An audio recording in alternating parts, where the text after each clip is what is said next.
Impôts et justice sociale, le podcast francophone du réseau Tax Justice Network. Bienvenue à Impôts et justice sociale, le podcast qui vous parle en français de la justice fiscale en Afrique et dans le monde. Je m'appelle Idriss Linge. À la une ce mois. À la une dans ce podcast, comme vous le savez, les échanges ont recommencé à l'ONU dans le cadre de l'adoption des termes de référence qui vont définir la négociation pour un cadre de coopération fiscale beaucoup plus inclusif. Nous aurons l'occasion d'écouter les voix de quelques délégations africaines sur des questions essentielles. Toujours dans ce podcast, j'ai eu la chance d'avoir comme invité Sheila Senfuma Nakanike. Elle est ougandaise. Elle est une fellowship où elle travaille pour Africa Europe Foundation. L'activité du mois d'été a été intense avec cette organisation qui a participé à la conférence panafricaine sur les flux financiers illicites et a aussi beaucoup travaillé sur la sensibilisation autour des flux financiers illicites. Nous allons l'écouter dans le cadre d'une interview. Je rappelle que vous pouvez écouter ce podcast sur notre page de publication des podcasts impotsocial.libsyn.com, Libsyn avec S-Y-N à la fin. Mais vous pouvez aussi aller directement sur la page des podcasts de Tax Justice Network à l'adresse email podcast avec s.taxjustice.net et vous recherchez votre programme. Nous sommes aussi présents sur l'ensemble des applications, des diffusions de podcasts, Google Cast, Spotify, Stitcher, Apple et plus de 10 autres applications qui permettent d'écouter des podcasts. Sur les réseaux sociaux, sur Twitter, nous sommes recherchables ou trouvables sur le hashtag Impôts social, impôts avec S social connecté, ou sur Facebook, Impôts et justice sociale. Et pour nous écouter et tous les autres épisodes sur YouTube, www.impôtsetjusticesociale.com. Voilà pour la une, à tout de suite pour les détails. Je vous l'annonçais à la une, les négociations ont repris fin juillet 2024 sur la définition des termes de référence qui serviront de discussion pour une coopération fiscale internationale beaucoup plus inclusive pour les pays les moins puissants économiquement et surtout beaucoup plus juste pour leur permettre de mobiliser davantage de revenus. Nous le disions déjà dans un épisode précédent, cette discussion dans le cadre des Nations Unies permet pour une fois à l'Afrique de pleinement exprimer ses intentions, ses attentes alors qu'on est en train de construire le processus. Et justement, une des questions qui a été abordée a été celle de savoir comment est-ce qu'on devrait maintenir des termes de référence qui fixent des objectifs de négociation d'inclusivité, mais aussi des négociations efficaces. Écoutez la déléguée du Kenya sur cette question. Sur la question des complémentarités, nous souhaitons nous référer au texte au début du paragraphe 9e. Cette formulation implique que les principes sont censés refléter les efforts pour atteindre les objectifs de la Convention TADRE. Le premier objectif du paragraphe 7e est d'établir une coopération fiscale internationale pleinement inclusive et efficace. Il n'a pas été contesté que les cadres existants ne sont pas pleinement inclusifs et qu'ils ne reflètent pas une coopération fiscale internationale efficace. Pour nous, il est donc difficile d'imaginer comment nous pouvons adopter la prise en compte des cadres existants comme un effort vers l'atteinte des objectifs de la Convention cadre, en particulier l'objectif d'une coopération fiscale internationale pleinement inclusive et efficace. Nous continuons donc à nous opposer à la proposition d'inclure cette considération en tant que politique, car elle ne reflète pas les efforts pour parvenir à un système pleinement inclusif. Concernant le paragraphe 20e,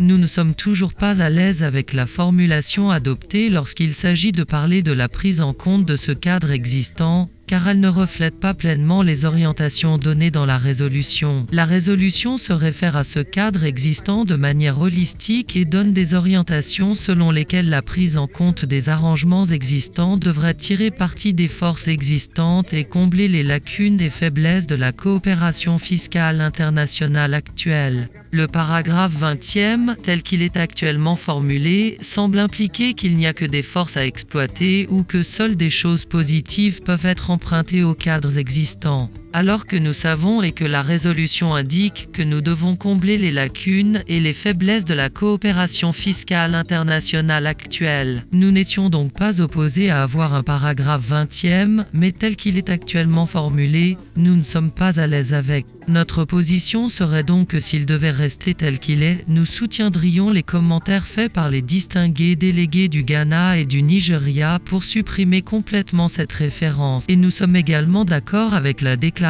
faite par le distingué délégué de l'Inde que supprimer cette référence ne signifie pas que le comité de négociation sera empêché de prendre en compte ces cadres existants.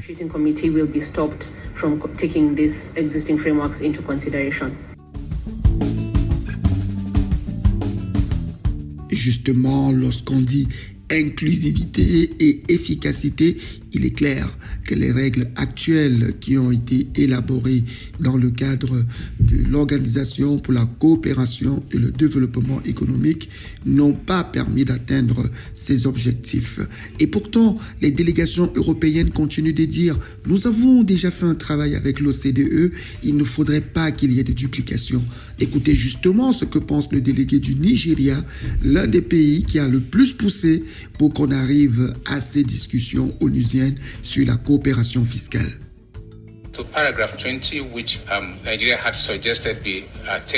Concernant le paragraphe 20, que le Nigeria a proposé de supprimer, à la lumière de votre intervention, le Nigeria peut faire un compromis et accepter, à condition que nous reformulions complètement ce paragraphe. Il y a des suggestions sur des collègues délégués pour inclure l'évitement des duplications. Nous ne sommes pas d'accord avec cette suggestion parce que nous considérons que le processus et la plateforme des Nations Unies sont indépendants et ne devraient en aucun cas être contraints par des travaux dans une région ou une autre plateforme. Les Nations Unies devraient pouvoir examiner tout ce qui concerne la fiscalité, que cela ait été fait auparavant ou non. Cela ne signifie pas que la considération ne serait pas ou ne devrait pas être accordée aux travaux d'autres plateformes. Mais le travail de ce cadre ne devrait en aucune manière être contraint. Par conséquent, le Nigeria n'acceptera pas expression ou la suggestion d'inclure l'évitement des duplications.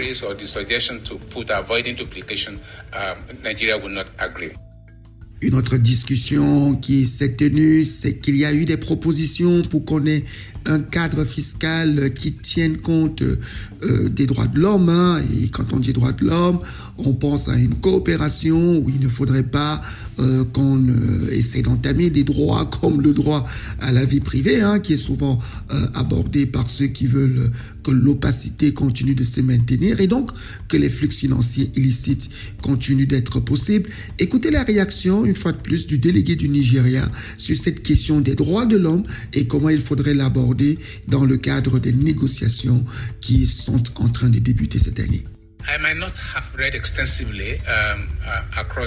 Je n'ai peut-être pas lu de manière exhaustive à travers le monde les instruments fiscaux, mais parmi les quelques-uns que j'ai parcourus, je n'ai jamais rencontré d'instrument fiscal, qu'il soit bilatéral ou multilatéral, où la question des droits de l'homme ne serait pas acceptable, car les droits de l'homme ont différentes dimensions, notamment la capacité des États à faire respecter les lois et règles fiscales. De plus, Monsieur le Président, dans la plupart des juridictions, les questions fiscales sont couvertes par la confidentialité des contribuables. La confidentialité des informations fiscales n'est généralement pas soumise au droit d'accès à l'information par le public. Monsieur le Président, je sais que de nombreux pays, y compris le Nigeria, ont ce que nous appelons une charte des droits des contribuables, où les questions relatives à une audition équitable et à la capacité des contribuables de contester les actions des résolutions des différents fiscaux sont abordées. Si ce sont ces questions que nous examinons, il pourrait être utile de les spécifier. Mais commencer à parler de droits de l'homme, qui ont une interprétation très vaste et diverse, nous croyons que cela ne sera pas tout à fait approprié. we believe will not go well. Nous avons pu aussi capter une des propositions de l'Afrique francophone subsaharienne avec le Sénégal qui a rappelé les objectifs des termes de référence qui sont en train d'être définis. Il a rappelé qu'il était important que ces négociations prennent en compte des critères pertinents comme celui de la location des droits d'imposition, une fiscalité plus juste et une coopération en matière d'échange de renseignements. Écoutez l'intervention du délégué du Sénégal. La question fondamentale que les membres de ce comité devraient se focaliser serait de savoir si les engagements de haut niveau qui sont listés à l'article 10 reflètent les principes et objectifs du mandat. Le mandat qui découle de la résolution 118 de 230. Et ces objectifs reposent sur quoi? Sur une imposition équitable, sur une transparence fiscale, sur une inclusivité et sur une effectivité dans l'imposition. Si nous sommes convaincus que les thématiques d'ordre général qui sont listées à l'article 10, notamment l'attribution des droits d'imposition, l'imposition équitable des multinationales, l'échange de renseignements, le mécanisme de prévention et de règlement des différends à des fins d'assurer la certitude fiscale, tant pour les administrations que pour les contribuables. Nous sommes convaincus que ces objectifs sont parfaitement en phase et en adéquation avec les principes de la résolution 118-230 qui nous servent de mandat. Donc notre engagement autour de ces thématiques ne devrait pas poser problème. À mon avis, ça ne devrait pas du tout poser problème. En conséquence, les arguments qui reposent sur une méconnaissance de l'avenir, sur l'absence de prévision, devraient être abordés par le comité de négociation. Ce comité donne des lignes directrices au comité de négociation. Et au cas où ce comité de négociation s'écarterait des lignes directrices qui ont été données par le comité en charge de la rédaction des termes de référence, en ce moment-là, les ajustements appropriés se feraient. Nous sortons avec cette contribution du délégué du Sénégal, mais il est clair que les bloqueurs, comme nous les appelons, qui sont principalement les pays membres de l'OCDE, pour lequel le système actuel reste quand même bénéfique, parce qu'au final, même s'ils sont la victime des paradis fiscaux, ces paradis fiscaux sont logés chez eux. Et puis c'est chez eux qu'il y a les multinationales. Finalement, les solutions d'inclusivité n'ont pas toujours été respectées. En tout cas, la société civile africaine s'est très bien rendue compte de cela. Et ce que dit le délégué du Sénégal va en droite ligne avec les propositions constantes de Tax Justice Network, y compris la projection future de notre organisation. Nous croyons qu'il faudrait qu'il y ait un échange automatique d'informations et de comptes financiers sans aucune restriction pour les autorités compétentes. Il ne faudrait pas qu'il y ait une requête, qu'il y ait une réciprocité, qu'il y ait des choix à faire. Il faudrait que ce soit automatique. C'est ce que nous défendons et les travaux de notre expert André Nobel sur le sujet sont assez révélateurs. Toujours grâce à lui, nous avons développé une deuxième exigence en termes de transparence fiscale. C'est la transparence sur la propriété effective sur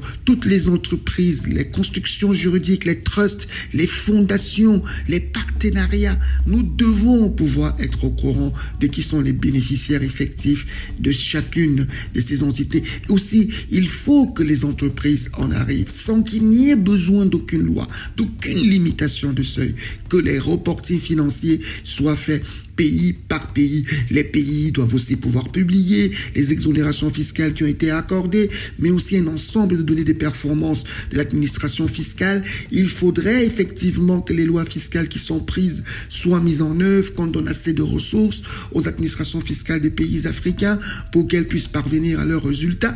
Il faut, nous le défendons aussi, qu'on arrête de calculer l'impôt sur la base du pilier 2 qu'il dit qu'il faudrait qu'il y ait un top-up ou un subject to tax rule, tous ces termes techniques. Il faudrait juste que le bénéfice net soit calculé à la hauteur de la holding multinationale et qu'il soit redistribué en fonction du degré d'activité économique. Enfin, nous y sommes en plein. Il faudrait que la coopération fiscale, aussi bien en termes de construction qu'en termes de résolution des conflits, soit toujours gérée dans le cadre des Nations Unies, tout comme il faut un registre global des actifs pour que personne ne se cache plus dans un paradis fiscal. Et enfin, il faudrait que cette résolution sorte avec la possibilité de créer de bonnes taxes. Nous allons revenir sur ces discussions onusiennes. Elles sont très intéressantes, comme je vous l'ai dit. Nous vous ferons partagera avec vous, autant pour moi, l'ensemble des visions qui sont celles des pays africains. Nous allons revenir dessus, qu'est-ce qu'elles veulent, mais surtout ce que pense le groupe africain qui a pris un vrai leadership dans ce processus. Je vous le disais à l'introduction de ce programme, notre invitée est Sheila Senfuma Nakanike. Elle est de nationalité ougandaise, mais elle travaille pour Africa Europe Foundation. L'organisation a participé cette année aux échanges qui se sont déroulés à Tunisie dans le cadre de la conférence panafricaine sur les flux financiers illicites. C'était au mois de juin 2024 dernier. Nous avons eu l'occasion de la rencontrer et elle a eu la sympathie de nous accorder cette interview. Alors Sheila, vous êtes une représentante de l'African Europe Foundation, la Fondation Afrique-Europe. Vous travaillez sur des questions de justice sociale. Est-ce que vous pouvez nous apprendre davantage autour des objectifs de cette organisation? La Fondation Afrique-Europe est dédiée à renforcer le partenariat entre l'Afrique et l'Europe. Nous nous engageons dans le dialogue, la compréhension mutuelle et la collaboration, en particulier sur des questions clés telles que la finance durable, le développement durable, le changement climatique, la santé, la transformation numérique et d'autres enjeux mondiaux à mesure qu'ils se présentent. Nous réalisons cela en réunissant des leaders et des experts des deux continents pour aborder les défis et opportunités partagées afin de favoriser un avenir prospère pour tous. Nos actions incluent diverses initiatives influençant les politiques, créant des stratégies pour les deux régions, mais aussi en collaborant avec différents partenaires pour plaider ou mesurer les impacts dans ces différents domaines. Notre charte se développe autour d'un dialogue continu avec nos partenaires. Nous nous efforçons de rassembler des voix diverses et des idées nouvelles pour revitaliser le partenariat à travers notre réseau croissant de parties prenantes et de partenaires. Nous reconnaissons qu'il existe un déséquilibre de pouvoir dans les relations mondiales. Pour nous, cela offre une plateforme pour renforcer davantage la coopération entre l'Afrique et l'Europe. Nous continuons à plaider pour des politiques, en particulier celles qui abordent les défis mondiaux dans les domaines thématiques mentionnés. Nous suivons également les progrès des engagements pris dans ces domaines. Nous réalisons que certaines avancées peuvent être lentes, mais il y a tout de même des progrès. Nous ne perdons pas de vue les aspects positifs et explorons aussi des domaines peu explorés auparavant, comme l'économie bleue ou la gouvernance des océans, en apportant des idées nouvelles dans des secteurs qui bénéficient à la fois à l'Afrique et à l'Europe. Notre vision est un avenir où l'Afrique et l'Europe sont connectées par des relations fortes, équitables et dynamiques, considérant cela comme un partenariat d'égaux fondé sur le respect mutuel, des valeurs partagées et des objectifs communs, abordant les défis mondiaux dans le contexte africain et européen, tout en cherchant à tirer parti des meilleures pratiques d'autres continents. La Fondation Afrique-Europe opère principalement à travers des groupes stratégiques multi-acteurs de haut niveau couvrant divers domaines: santé, finances, changement climatique, développement durable. Nous réunissons des décideurs politiques, des experts de l'industrie, la société civile, des think tanks, des bailleurs de fonds et des organismes de recherche comme les universités pour plaider et promouvoir des solutions mutuellement bénéfiques en utilisant des données probantes. L'inclusion des jeunes dans la politique économique, la gouvernance et la prise de décision est également essentielle pour nous, afin de s'assurer que les voix des jeunes soient entendues, surtout dans le contexte géopolitique actuel. Nous estimons qu'il est crucial que les jeunes fassent partie de ces discussions et jouent un rôle clé dans la définition de l'agenda mondial dans les différents domaines politiques que nous examinons. En termes de suivi des politiques, nous produisons des bulletins annuels avec des mises à jour clés dans des domaines spécifiques de la coopération UE-Afrique. Actuellement, nous développons un rapport sur la finance durable basé sur le rapport de la Fondation Afrique-Europe sur l'état de l'Afrique-Europe 2024, qui sert de référence pour évaluer les progrès des engagements politiques et financiers pris au niveau mondial dans le contexte Afrique-Europe sur des enjeux mondiaux clés. Je le disais, vous avez récemment participé à la conférence panafricaine sur les flux financiers illicites. De votre perspective, qu'est-ce que vous avez vu, entendu et peut-être, je dirais, retenu de cette participation? Yes, I recently attended the Pan-African Conference on Illicit Financial Flows. Oui, j'ai récemment assisté à la conférence panafricaine sur les flux financiers illicites en juin, et pour nous, ce fut vraiment une grande opportunité. Tout d'abord, cela a mis en lumière l'ampleur alarmante des flux financiers illicites, FFI, en Afrique. Certaines des mises à jour importantes concernaient la perte annuelle d'environ 30 milliards de dollars en contrebande d'or, 220 milliards de dollars perdus à cause des incitations fiscales et environ 275 milliards de dollars dus à l'érosion de la base et au transfert de bénéfices, ce qui reste une préoccupation majeure. Mais ce n'était pas que des mauvaises nouvelles et de la morosité. Il était également encourageant de voir que, malgré tout cela, des progrès ont été réalisés. Cela ressortait des différents panélistes de divers pays africains représentant toutes les régions. Nous nous disons donc que les choses ne sont pas là où elles devraient être, mais qu'au moins il y a une structure et que des actions sont entreprises. Il était bon de voir cette cohésion de la part de tous les acteurs du continent, se réunissant d'une seule voix vers un objectif commun et partagé. La conférence a vraiment suscité des discussions précieuses sur la réforme des politiques et des stratégies collaboratives pour lutter contre les FFI, mais il y a également eu beaucoup d'apprentissage entre pairs parmi les nations africaines. Dans certains panels, on pouvait voir que certains pays étaient désireux de collaborer ou de progresser autant que d'autres. J'ai apprécié l'exemple des efforts de récupération des actifs du Nigeria. Il était choquant de constater qu'ils avaient récupéré moins de 15% des actifs volés sur une période d'environ 10 ans, ce qui a vraiment souligné la nécessité de solutions innovantes dans le domaine des FFI en ce qui concerne la récupération des actifs. En général, j'ai senti que l'événement a servi de grande plateforme pour élever les voix africaines et souligner l'importance des coopérations mondiales et des solutions locales pour la transparence financière et la responsabilité dans le domaine des flux financiers illicites. La présence des jeunes était également notable. J'ai interagi avec de nombreux jeunes de différentes organisations et je pense que leur participation est cruciale pour s'assurer qu'ils jouent un rôle clé dans ces espaces où nous discutons de finances durables, de flux financiers illicites et de fiscalité, car cela a un impact sur leur bien-être global. Bien qu'ils n'aient pas été inclus dans de nombreuses sessions plénières principales, le fait qu'ils étaient présents, même dans certains événements parallèles, était vraiment incroyable.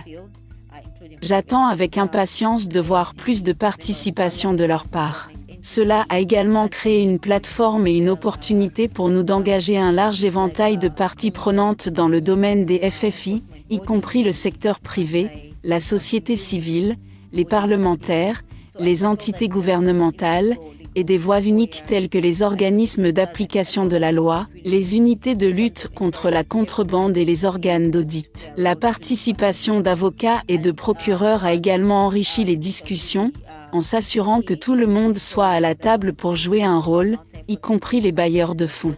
Pour nous, cela a vraiment mis en évidence la nécessité d'une collaboration multifacette et multi-acteurs pour atténuer les FFI, ce qui est essentiel à notre travail.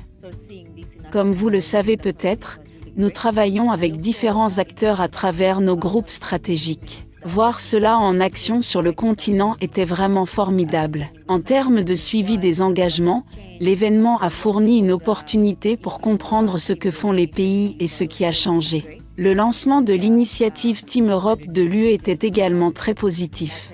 Il s'agit d'un programme pluriannuel de 450 millions d'euros initié par la Commission européenne et les partenaires de l'équipe Europe. Nous pensons que c'est une initiative importante que nous surveillons de près et qui sera clé pour nos outils de suivi des engagements, afin de voir comment ces engagements se traduisent en actions concrètes et comment les différents pays peuvent apprendre ou bénéficier de ces initiatives cruciales pour promouvoir le changement et avancer l'agenda de la lutte contre les flux financiers illicites. Parmi les principales conclusions, j'ai pensé que nous pourrions avoir un impact significatif dans les domaines de la gouvernance fiscale mondiale, en particulier l'importance de traiter les FFI à la racine, de promouvoir la transparence et de favoriser la coopération internationale en matière de gouvernance. Il est également essentiel de voir comment ces efforts peuvent se traduire en politique nationale ou régionale. Alors, en quoi ce que vous avez appris peut être important pour l'action que vous menez dans le sens d'une plus grande justice sociale et dans le sens de la lutte contre les flux financiers illicites? Je pense que cela est vraiment crucial et un point de départ si nous voulons attaquer les FFI à la racine. Il était également très important, d'après les discussions, de renforcer la capacité de certains négociateurs africains pour qu'ils puissent influencer les négociations sur la réforme fiscale mondiale. Comme vous le savez, ces négociations ont actuellement lieu.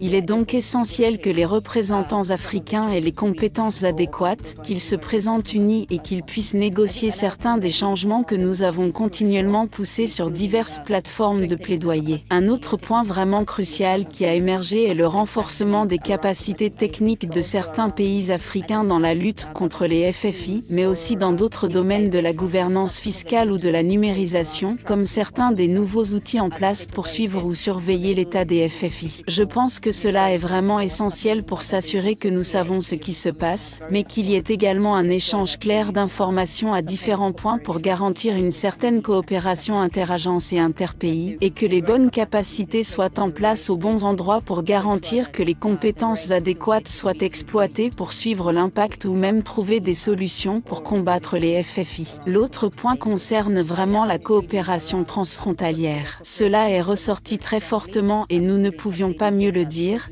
car nous pensons que tant que nous travaillerons en silo, ces problèmes continueront à se produire. Les FFI ne se produisent pas dans un vide. Il existe tous ces autres réseaux et cadres en place qui les rendent possibles, que ce soit le secteur des transports, les agences de répression criminelle, les bailleurs de fonds, ou les outils numériques disponibles dans un pays mais pas dans l'autre. Il est vraiment crucial, tant au niveau national, régional que mondial, d'avoir toutes ces coopérations transfrontalières pour s'assurer que nous sommes tous alignés et que nous disposons des mêmes systèmes, au moins à un certain niveau de visibilité, pour suivre et surveiller les changements ou les actions dans le domaine des flux financiers illicites. Globalement, j'ai trouvé que le sommet était une excellente opportunité et j'espère vraiment que cela continuera dans les années à venir, que nous ne perdions pas de vue le besoin crucial de maintenir ces discussions et de s'assurer qu'elles restent pertinentes dans les bons espaces. To keep these discussions going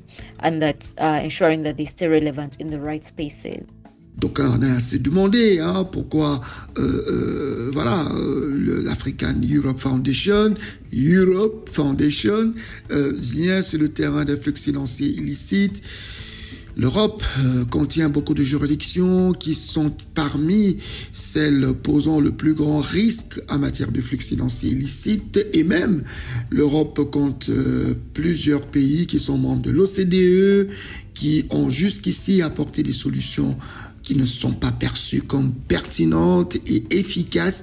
Alors on a envie de se poser pourquoi est-ce que l'Africa Europe Foundation s'intéresse aux flux financiers illicites, alors même si elle connaît aussi ces flux, elle est en tout cas la région du monde qui abrite un certain nombre d'entités considérées comme étant des juridictions opaques.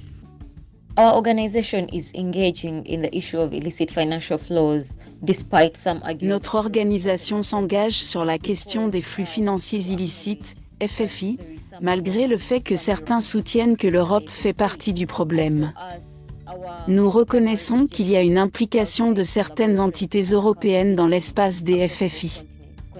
Notre objectif principal est de cultiver la collaboration et la responsabilité entre les deux continents, ce qui est vraiment crucial et au cœur de notre travail.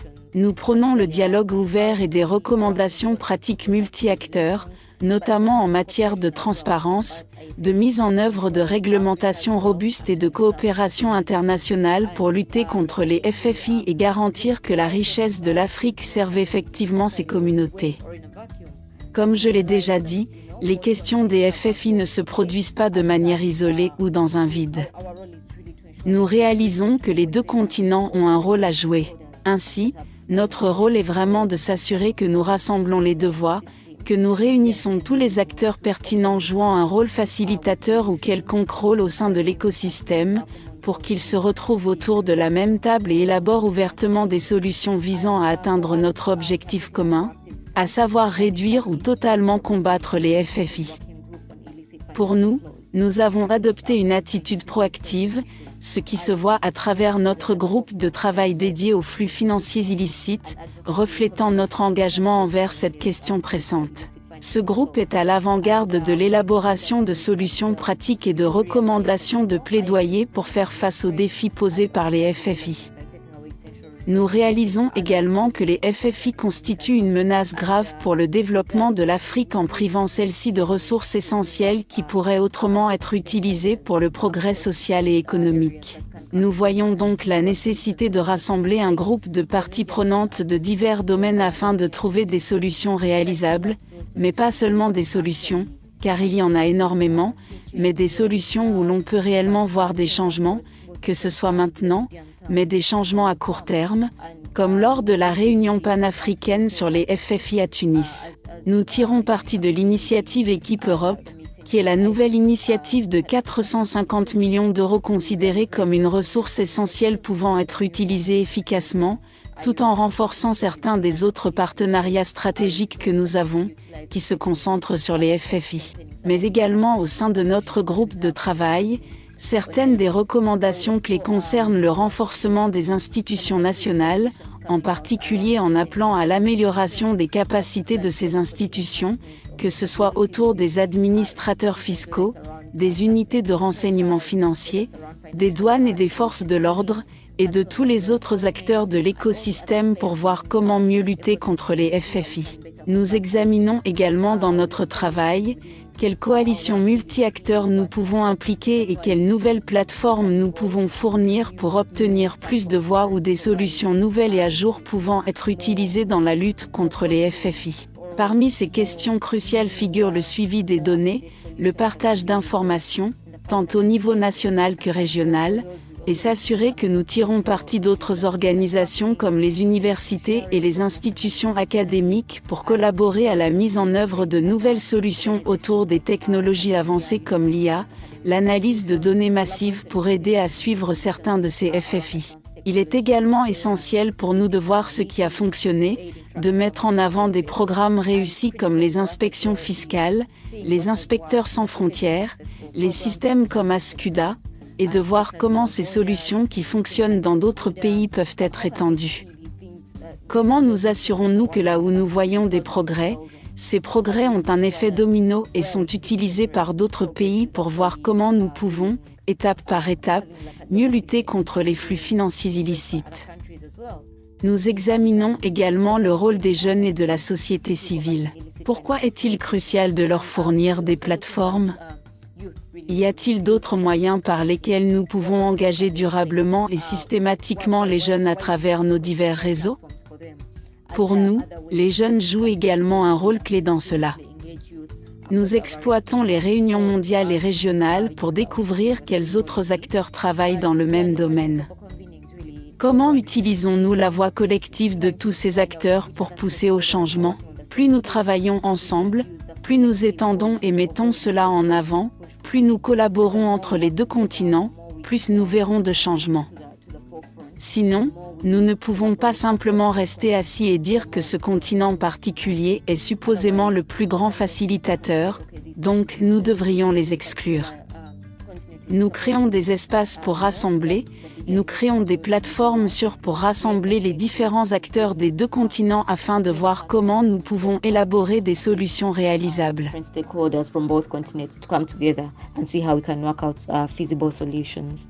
Au mois de juillet, vous avez réuni des jeunes de la société civile internationale pour discuter justement de cette question des flux financiers illicites, conformément à votre façon d'agir, de réunir des gens qui vont exprimer des idées et qui vont vous permettre de mener le plaidoyer. Alors, est-ce qu'on peut apprendre davantage sur ce qui s'est dit à l'occasion de ces rencontres de Bruxelles? On July 8th and 9th, 2024, we brought together about 40 representatives of Les 8 et 9 juillet 2024, nous avons réuni environ 40 représentants de la jeunesse et de la société civile d'Afrique et d'Europe. Ces participants se sont réunis à Bruxelles pour le Forum Jeunesse en Action Financer l'avenir. Cette rencontre était co-organisée par la Commission européenne et la Fondation Afrique-Europe. Elle visait à améliorer le partenariat Afrique-UE en se concentrant sur la finance durable, en particulier du point de vue des jeunes générations. Parmi les points forts de l'événement, on peut citer le dialogue intergénérationnel avec des mises à jour clés sur les politiques de finance durable de la part des dirigeants africains et européens. Nous avons également divisé les participants en groupes pour formuler des recommandations sur la finance durable, abordant des questions liées à la géopolitique, aux données et à la mobilisation des ressources. Ces recommandations ont ensuite été présentées aux décideurs lors des tables rondes de haut niveau dans le cadre des dialogues stratégiques Afrique Future, le 9 juillet. Je pense que cet événement a vraiment mis en avant l'importance d'inclure les voix des jeunes dans la définition de l'avenir de la finance durable et de renforcer le partenariat entre l'Afrique et l'Europe. Parmi les principaux enseignements, il y avait vraiment la question de savoir comment engager les jeunes, quel rôle jouent les jeunes dans la géopolitique et comment naviguer dans l'incertitude politique. Les représentants de la jeunesse présents ont souligné la nécessité de faire évoluer les systèmes de finances durables, surtout avec les récents changements politiques, comme les votes anticipés du Parlement européen, les élections américaines à venir et environ 17 autres nations africaines qui se dirigent vers les urnes. Les jeunes ont vu cela comme très crucial pour influencer la trajectoire des cadres de finances durables en Afrique et en Europe. En plus de cela, nous avons examiné comment tirer parti de la voix des jeunes dans certains forums multilatéraux comme le sommet de l'ONU sur l'avenir, les réunions du G20, le sommet UA. Les jeunes ont vu ces forums comme de grandes opportunités et plateformes pour que leur voix influence les politiques et les leaders politiques. Lors des discussions, il est apparu que les jeunes veulent être vus comme des ambassadeurs du changement, être engagés et impliqués à la table principale, non pas simplement comme une réflexion après coup, mais aussi pour mettre en place des programmes de mentorat et intégrer les diasporas africaines et européennes de jeunes pour que leur voix soit entendue. Parmi toutes ces discussions, les recommandations autour du développement de la dette portaient principalement sur le lourd fardeau de la dette à taux d'intérêt élevé sur les nations africaines, qui entravent souvent la croissance inclusive et le développement durable, en particulier dans les domaines des infrastructures clés ou des zones de développement clés où ils estiment qu'il y a un problème persistant de dette soit mal gérée soit avec des taux d'intérêt très élevés, qui ne répondent pas vraiment aux besoins particuliers des citoyens africains pour lesquels elle est censée aider.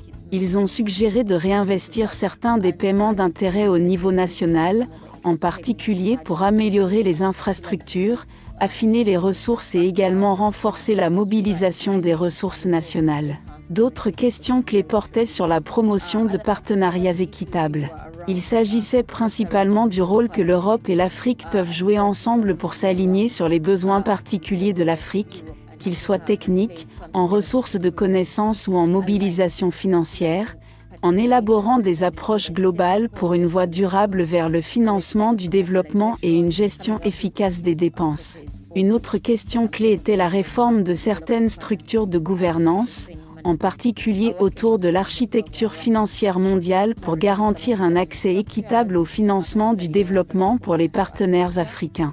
Dans l'ensemble, la question récurrente était de savoir comment engager systématiquement la voix des jeunes, comment s'assurer que les ressources mobilisées pour l'Afrique sont structurées de manière transparente mais aussi de manière à bénéficier le plus aux pays africains, et comment intégrer les politiques climatiques et financières, que ce soit autour des agendas d'investissement climatique avec des réformes fiscales et financières, ou autour de réformes visant à assurer la durabilité de la dette, comment allouer des fonds pour l'adaptation climatique.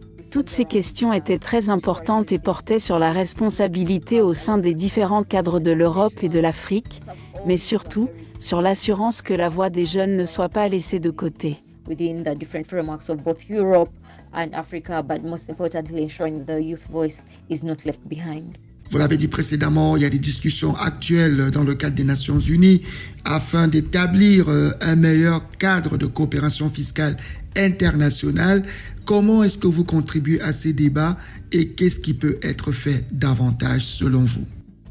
In terms of the ongoing tax negotiations, the Africa En ce qui concerne les négociations fiscales en cours, la Fondation Afrique-Europe contribue réellement à ce débat en plaidant pour l'établissement de meilleurs systèmes de coopération fiscale et pour des règles fiscales internationales équitables et transparentes qui répondent particulièrement aux besoins de l'Afrique et de l'Europe. Nous comptons exploiter certaines de nos plateformes, qui réunissent divers experts dans ce domaine, pour élaborer des recommandations politiques sur la coopération fiscale mondiale. Parmi les questions clés que nous voyons ici, il y a vraiment comment les pays africains peuvent être davantage impliqués dans les négociations, surtout en ce qui concerne l'élaboration de règles fiscales mondiales favorables aux pays en développement. Ces règles devraient vraiment aborder des questions telles que l'érosion de la base fiscale et le partage des bénéfices. Cela fait partie des questions essentielles qui apparaissent dans la plupart de nos recommandations, mais aussi comment nous pouvons promouvoir des coopérations fiscales plus avancées.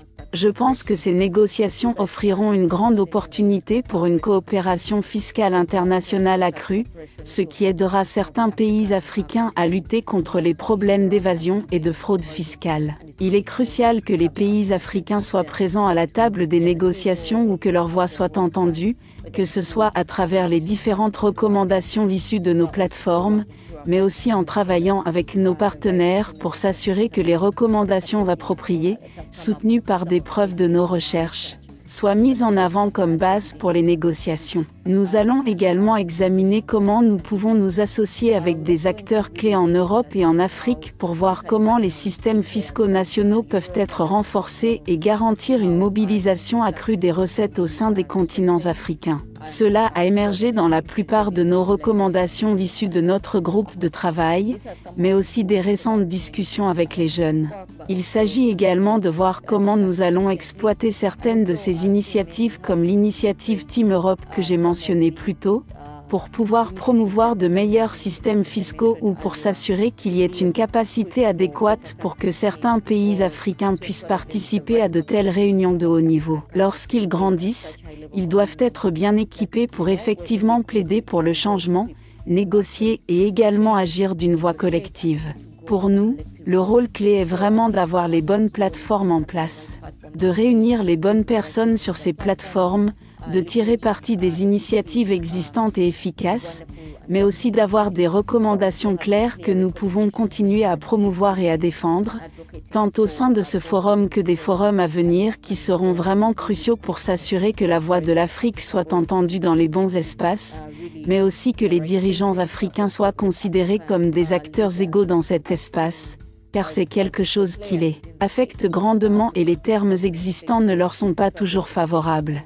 Il s'agit donc principalement de s'assurer que nous mettons en place nos conditions pour l'engagement ainsi que pour nos plateformes, afin de garantir une communication ouverte avec les bons acteurs et que ces communications soient informées par des preuves générées par notre travail et celui de tous nos partenaires.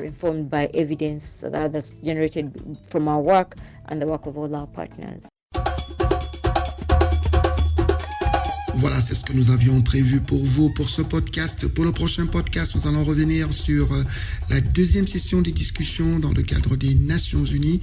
Nous allons vous apporter les opinions qui se sont dites dans le cadre de cette réunion. Nous allons essayer de réfléchir ensemble afin de partager avec vous, les experts de la fiscalité du développement en Afrique, comment est-ce que les négociations ont été menées et quelles sont les choses qu'il faudra prendre en considération par les pays africains. Nous ferons parler les délégués africains, mais nous écouterons aussi les délégués d'autres pays. Nous allons décortiquer ensemble ce qu'ils disent à propos du cadre de coopération fiscale afin que vous compreniez, que nous ayons ensemble les outils de pouvoir mener cette discussion lorsque le moment sera effectivement arrivé. En attendant, vous pouvez écouter votre podcast sur notre page de podcast impotsocial.libsyn.com, Libsyn avec SYN à la fin. Mais vous pouvez aussi aller sur la page des podcasts de Tax Justice Network sur le lien podcast avec s.taxjustice.net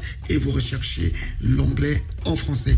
Mais pour ceux qui n'ont pas le temps, allez sur Google, vous pourrez écouter sur Google Cast ou encore sur les applications Spotify, Stitcher, Apple et plus de 10 autres applications de podcast. Sur Twitter, nous sommes sur le hashtag Impôt Social avec S, Impôt Social, Impôt avec S social pour le hashtag de Twitter et sur Facebook, Impôt et Justice Sociale. Pour ceux qui ont YouTube, allez sur la page www.impotetjusticesociale.com.